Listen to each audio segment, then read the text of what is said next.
नाम त्वा गणपतिम हवामहे। बोलिए ओम। गणानां त्वा गणपतिम हवामहे। प्रियाणां त्वा प्रियपतिं हवामहे। प्रियाणां त्वा प्रियपतिं हवामहे। निधीनां त्वा निधिपतिं हवामहे। वसो मम। निधीनां त्वा निधिपतिं हवामहे। वसो मम। अहमजानि गर्भधम् आत्वम् अजासि गर्भधम्। अहमजानि गर्भधम् आत्वम् अजा गर्भधम्।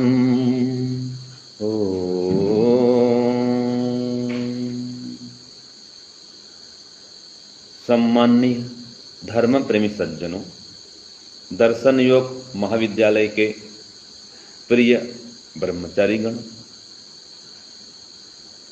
और इस कार्यक्रम में उपस्थित सभी सज्जन महानुभावों,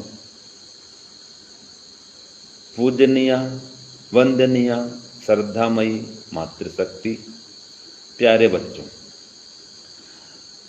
आप सभी आज देख रहे हैं, सुन रहे हैं कि संपूर्ण भारतवर्ष में गणेश चतुर्थी महोत्सव मनाया जा रहा है और महाराष्ट्र में विशेष करके मनाते हैं। लेकिन वास्तव में जो इसकी शुरुआत है वो क्यों हुई थी?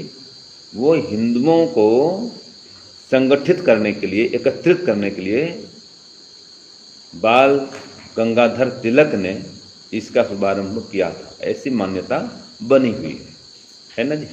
तो इसकी शुरुआत तब हुई थी जब देश पराधीन था, हम गुलाम थे। तो वास्तव में देखा जाए तो गणपति का वैदिक स्वरूप क्या है?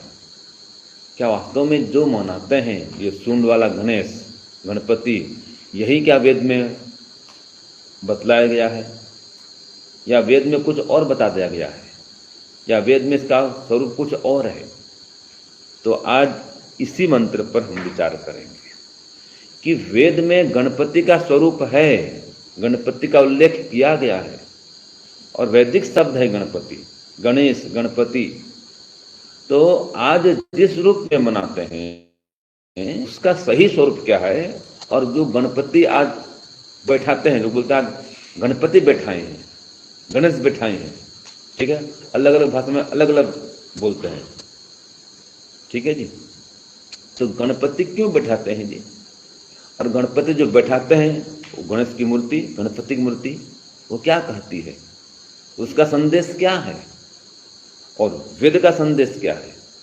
तो वैदिक गणपति क्या है, वेद में गणेश का क्या स्वरूप है, और हम जो गणपति बैठाते हैं, जिस गणेश को देखते हैं, इसका संदेश क्या है?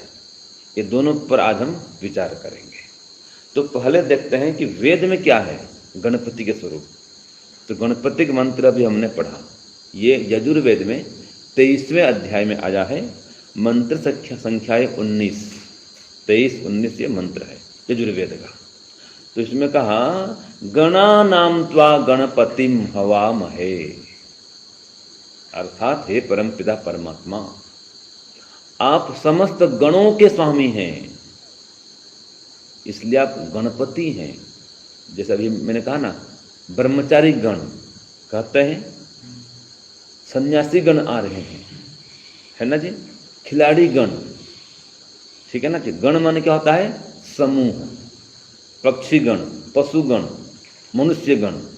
तो गण माने समूह।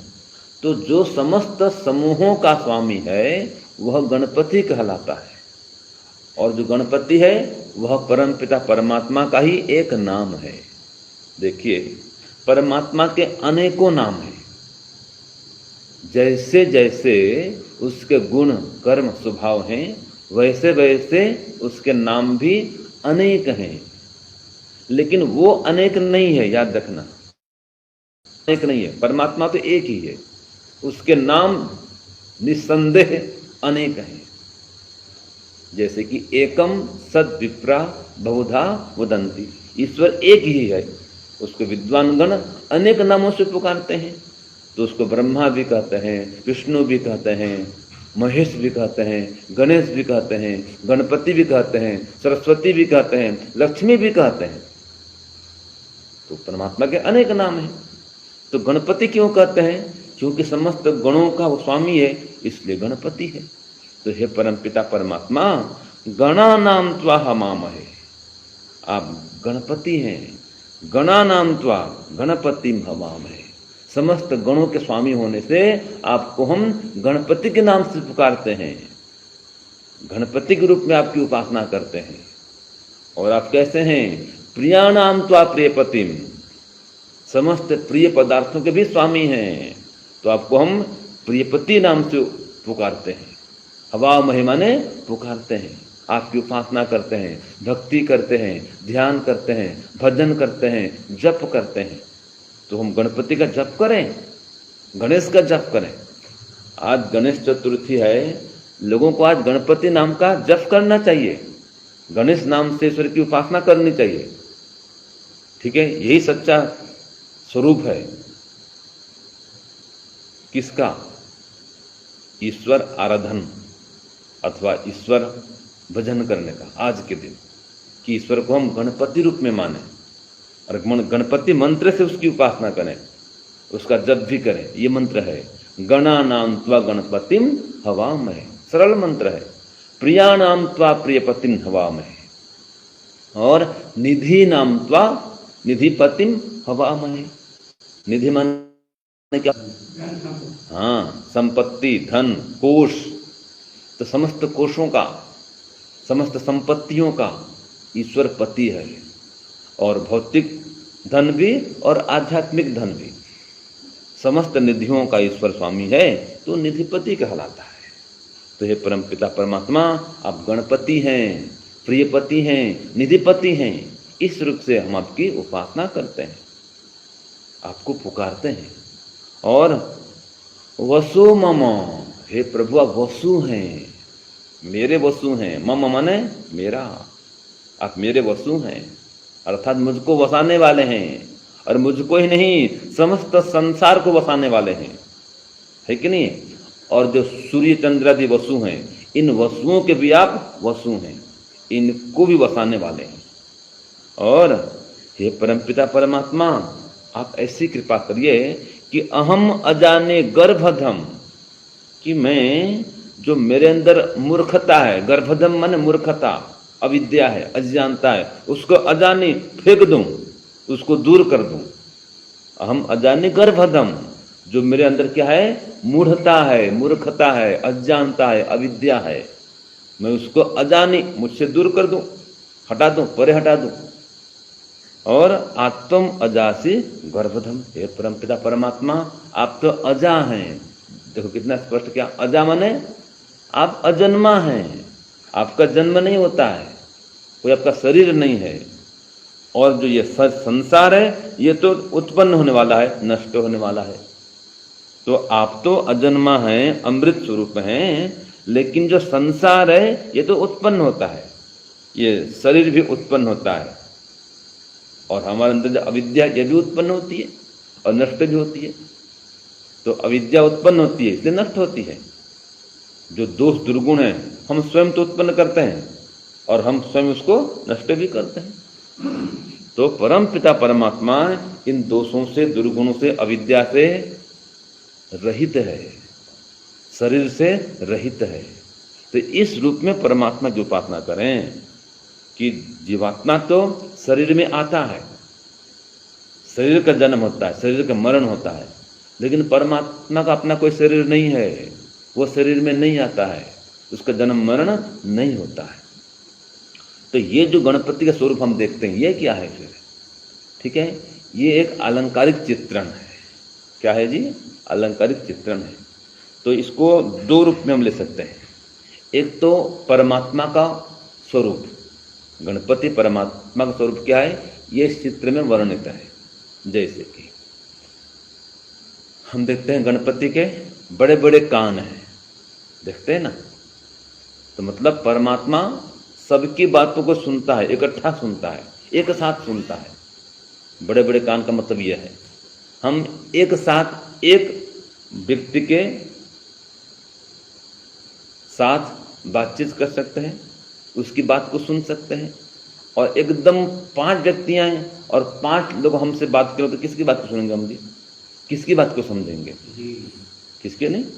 5 व्यक्तियां, वो भी बोलो वो भी बोले, तो किसकी बात सुनेंगे? भाई एक की बात को सुन सकते हैं, एक है कि नहीं? तो 5 लोग 5 बात करेंगे, हम किसी को जान नहीं पाएंगे, समझ नहीं पाएंगे। लेकिन परमात्मा असंख्य व्यक्तियों के बातचीत को जानता है, सबकी प्रार्थना को सुनता है, समझता भी है और उत्तर भी देता है।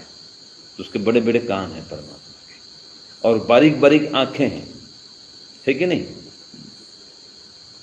कोई पहले बोलते थे गुंजू गुंजू आंखें, सुपा सुपा कान, सुना आपने?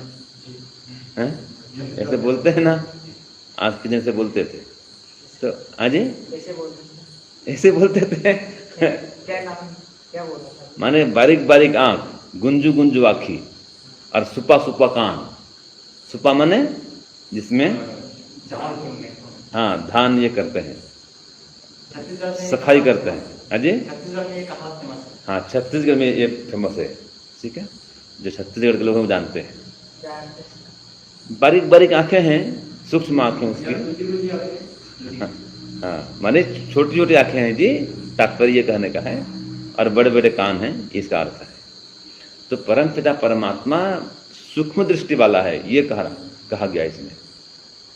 जिसको हम देख नहीं सकते उसको ही परमात्मा देख लेता है, ऐसा उसका स्वरूप है। और बहुत बड़ा पेट है, तो समस्त ब्रह्मांड को अपने अंदर समा लेता है। हाँ, कोई कह रहे हैं बिहार में ही प्रसिद्ध है, आनंदारी जी बता रहे हैं, ठीक बात है। तो बिहार, छत्तीसगढ़, उड़ीसा जो सीमा क्षेत्र है उधर ये चलता है। हाँ, तो परमपिता परमात्मा के बहुत बड़े, परमपिता परमात्मा का बहुत बड़ा पेट है, ठीक है। पेट मतलब ये सारा ब्रह्मांड उसमें समा जाता है। तो गणपति के पेट एक अलंकारिक चिन्ह मात्र है, एक प्रतीक मात्र है। वास्तव में परमात्मा का कोई आंख नहीं, कोई कान नहीं, कोई पेट नहीं, और पैर भी उसके भारी हैं गणपति के, मजबूत है परमात्मा, कर्मठ है, ठीक है जी, हमेशा लगा रहता है, कभी सोता नहीं है कि नहीं, कभी विश्राम नहीं करता है, परम पुरुषार्थी परमात्मा। और सूंड भी है, देखा आपने गणपति का सूंड भी है। तो सूंड मतलब उसकी क्या बोलते हैं उसको, घ्राण शक्ति बहुत तेज है। ये जो कुत्ते होते हैं, चींटी, कुत्ते, इन सब के घ्राण शक्ति बहुत तीव्र। ये कुत्ता तो सूंघ के अपराधी को पकड़ लेता है, देखे ना, जो पुलिस का कुत्ता होता है वो सूंघ करके अपराधी को जान लेता है, पकड़ लेता है। फौजी कुत्ता बोलते हैं, ठीक है जी, खोजी कुत्ता, फौजी कुत्ता। तो ऐसे ही चींटी भी, आप कहीं देखो कोई मीठा पदार्थ वो डिब्बे के अंदर है तो भी घुस जाती है, कहाँ से आ जाएगी, घुस जाएगी अंदर। तो उसकी घ्राण शक्ति तेज है। माने उस परमात्मा भी ऐसा ही है, आप कहीं भी छुपो, आपका गंध परमात्मा को लग जाता है, आपको जानता है। मतलब वो कोई वस्तु, कोई पदार्थ, कोई क्रिया, कोई व्यक्ति उससे छुपी हुई नहीं है, कोई भी क्रिया उससे नहीं छुपी है, सबको जानता है, सब व्यक्ति को जानता है, व्यक्ति के कर्म को जानता है, और उसके वासना को भी जानता है, वासना माने संस्कार, उसको भी जानता है। तो परमपिता परमात्मा का ये स्वरूप है। और अस्त्र शस्त्र भी है गणेश के, आप देखे होंगे आप, है ना जी, मतलब वो शत्रु का नाश भी करता है और अपने भक्तों को ऐश्वर्य प्रदान भी करता है। तो रिद्धि सिद्धि उसकी दो पत्नियां हैं।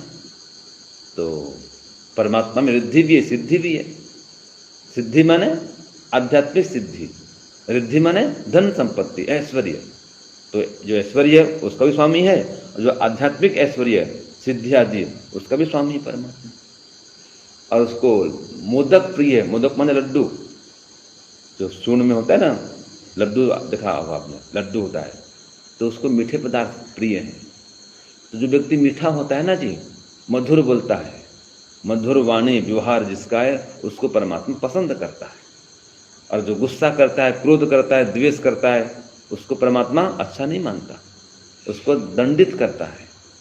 और जो मधुर वाणी बोलता है, उसको परमात्मा सुख देता है। तो ये परमात्मा का अलंकारिक स्वरूप है। गणपति के रूप में हमको ये मिलता है। फिर हाँ, एक दंत दयावंत, चार भुजाधारी, है ना, और माथे सिंदूर से है मुसक की सवारी, या मूषा की सवारी। मुसक माने चूहा। हाँ, तो चूहा क्या करता है, और रात को सबके रसोई में घुसता है, जो चूहा है, ठीक है, जहाँ कुछ जो खा लेता है, पी लेता है, काटता भी है, तोड़फोड़ भी बजाता है। लेकिन यहाँ बताते हैं वो कहीं भी घुस जाता है, ठीक है, कहीं कहीं से भी घुस जाएगा। हाँ, बिल के अंदर भी रहता है। तो परमात्मा भी कहीं भी घुस जाता है, उसके लिए कोई अलग स्थान नहीं है। वो बिल के अंदर भी रहता है, तो गुफा के अंदर भी कोई काम करे तो उसको ही परमात्मा जानता है, और सब जगह रहता है। तो उसका वाहन मूसा, मतलब चूहा, मूषक बोलते हैं, मूषा बोलते हैं, कोई एक ही बात है, चूहा। और देखो ये जो आर्मी वाले होते हैं ना, आर्मी वाले, वो जिप्सी कहा करते हैं, जिप्सी, मारुति जिप्सी कहते हैं, मारुति जिप्सी। क्यों? वो छोटी गाड़ी है, कहीं भी गली में घुस जाती है, गली कुछ में घुस जाएगी, और बड़ी गाड़ी जल्दी घुस नहीं सकती है। तो परमात्मा का वाहन चूहा यहाँ पर जो बता दिया गया है, मतलब परमात्मा कहीं भी जा सकता है। आज भी तो बोलते हैं वाहन, ये हमारा वाहन है। तो जीप को, गाड़ी को, कार को वाहन कहते हैं, जिसमें हम आना जाना करते हैं। तो परमात्मा कहीं भी पहुंच जाता है। क्यों? वो सभी जगह पहले ही पहुंचा हुआ है।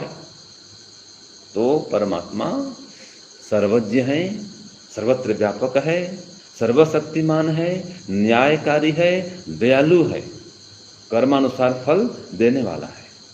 तो ये तो हो गया परमात्मा का स्वरूप। इस आधार पर, हाँ जी, भौतिक, ठीक है। लेकिन इसको ये भी कहा गया है कि एक राजा कैसा होना चाहिए, ये भी एक चित्रण मिलता है गणपति के रूप में। गण माने समूह, पति माने स्वामी। तो जो हमारे देश का राजा है वो भी तो गणपति है, वो भी गणों का स्वामी है, समस्त मनुष्यों का स्वामी है, प्रजाओं का स्वामी है। तो जो राजा होता है उसको ही गणपति कहा जाता है। परमपिता परमात्मा समस्त ब्रह्मांड का राजा है, ठीक है जी, तो गणपति है। और जो देश का राजा होता है वो एक देश का राजा होता है, वो भी गणपति है। तो राजा को कैसा होना चाहिए ये भी यहाँ पर बता दिया गया है कि वो एक गणराज्य का गणपति है, राष्ट्रपति है, प्रधानमंत्री है, वो भी गणपति कहलाता है। तो बड़ा सिर, ठीक है, जैसे परमात्मा सर्वज्ञ है, सब कुछ जानता है, बड़ा सिर उसके पास में, सब कुछ, सबको देखता है, सुनता है, जानता है, सबको एक साथ प्रेरित भी करता है। तो जो राजा होता है उसके लिए भी नियम है कि उसको भी बहुत सुध होना चाहिए, सबकी बात को सुनना चाहिए, ठीक है जी। तो बहुत बड़ा सिर, तो राजा सबका मत सुने, जाने और चिंतन करे, मनन करे, बुद्धिमान हो और फिर निर्णय एक करे। वो एक दंत आता है ना, एक दंत दयावंत, तो परमात्मा दयालु है, राजा भी दयालु हो। और उसके दांत दिखाने के अलग होते हैं और खाने के अलग होते हैं। तो राजा का ये नियम है कि सबको सब बात नहीं बताए, रहस्य को छुपा के रखे। तो कुछ बात बताए, कुछ बात नहीं बताए, कुछ बात को अलग प्रकार से बताए। जैसे कि दांत, हाथी के दांत खाने का प्रतीक है, परमात्मा भी ऐसा ही करता है। वो क्या करता है, जो दुष्ट होते हैं ना उसको दंडित करता है। लेकिन हमको लगता है कि दुष्ट बढ़ रहे हैं, ऐसे लगता है, देखने में आता है कि परमात्मा इनको बढ़ा रहा है, वास्तव में बढ़ाता नहीं परमात्मा, उनको दंडित करता है, ठीक है जी। तो परमात्मा न्यायकारी है, राजा भी न्यायकारी बने तो लोगों के साथ में कूटनीतिक व्यवहार रखे, कुछ व्यवहार दिखाए और कुछ व्यवहार अंदर भी रखे, गुप्तचर भी रखे। तो ये परमात्मा का और राजा का दोनों का प्रतीक है गणपति। और फिर आता है जो राजा है वो उसके भी बड़े बड़े कान हो, मतलब सबकी बात को सुने, गुप्तचर रखे, सब संदेश को जाने, पता लगाए कहाँ पर क्या हो रहा है, तो गुप्तचर रखे वो। दुश्मन की जो दुश्मन है उनकी जो है ना को भी सुने, जाने, पता लगाए। खास अंडर कवर ऑफिस। हाँ हाँ, ईडी बोलते हैं, ईडी है ना। तो कितने प्रकार के पुलिस हैं, तो राजा इन सब पुलिसों को रखे, गुप्त भाव से सबका समाचार प्राप्त करे, कहाँ पर क्या हो रहा है पता लगाए, तो उसका नाक बड़ा है, ये प्रतीक है इसका, राजा का है। और जैसे बात आई दांत दिखाने के अलग, खाने के अलग, राजा भी ऐसे करे, कुछ व्यवहार तो बताए, प्रजा सामने कुछ व्यवहार प्रस्तुत करे, कुछ व्यवहार प्रस्तुत ना करे, जो गुप्त बातें वो प्रजा को राजा नहीं बताए। और चूहे की सवारी, जैसे चूहा रात में जाता है रसोई में घुसता है, ऐसे राजा भी पता लगाए किसकी रसोई में खाना नहीं बना, कौन भूखा सो रहा है, किसके घर में अन्न है कि नहीं है, ये राजा पता लगाए। ये चूहे की सवारी का मतलब ये है। ऐसे व्यक्ति रखे जो पता लगाए समाज में कौन भूखा है, निर्धन है, उस तक राशन पहुंचाए, अन्न पहुंचाए, ऐसे गुप्तचर रखे वो। और जैसे पैर भारी मजबूत है हाथी के, तो राजा भी कर्मठ हो, मजबूत हो, दृढ़ हो, मजबूत हो, किसी के द्वारा झुके नहीं, कोई प्रलोभन में आए नहीं, मतलब लोभ लालच में नहीं फंसते, ऐसा राजा होना चाहिए, निर्भीक निर्भय राजा हो। तो जो ये गणपति है ये श्रेष्ठ राजा का प्रतीक है। तो राजा को कैसा होना चाहिए ये बतला रहा। हाँ, तो इस प्रकार से जो गणपति का मंत्र है वो राजा के स्वरूप को भी बतलाता है, प्रकट करता है, और परमात्मा के स्वरूप को भी प्रकट करता है। तो वास्तव में गणपति राजा भी होता है और गणपति परमात्मा भी होता है। तो इस मंत्र के माध्यम से हम परमात्मा के सच्चे स्वरूप को समझें, और जो राजा है उसके भी कर्तव्य को जाने, और इस रूप में माने जो वेद में कहा गया है कि परमात्मा समस्त गणों का स्वामी है, समस्त प्रिय पदार्थों का स्वामी है, समस्त निधियों का स्वामी है, और उसके अंदर कोई मूर्खता अविद्या नहीं है। तो हम भी उसकी कृपा से, उसकी उपासना से अपने अविद्या को, मूर्खता को दूर करें। और जैसे हम अजन्मा है आत्मा, परमात्मा भी अजन्मा तो है, बस शरीर का जन्म मरण होता है, तो परमात्मा का कोई शरीर नहीं होता है, वो अजन्मा है, उसको इस रूप में जाने। तो बस यही वैदिक स्वरूप है कि परमात्मा गणपति अर्थात समस्त समूहों का स्वामी है, लेकिन वो जन्म मरण से रहित है। और जो गणेश आप देखते हैं चित्र रूप में, मूर्ति रूप में, वो एक प्रतीक है, वो समझाया गया है उसके माध्यम से कि परमात्मा कैसा है। तो जो समझने वाला है वो समझ जाता है। इस प्रकार से अलंकारिक चित्रण को हम समझें और परमात्मा के सही स्वरूप को जाने। ओम शांति ओम शम, सबको सादर नमस्ते जी।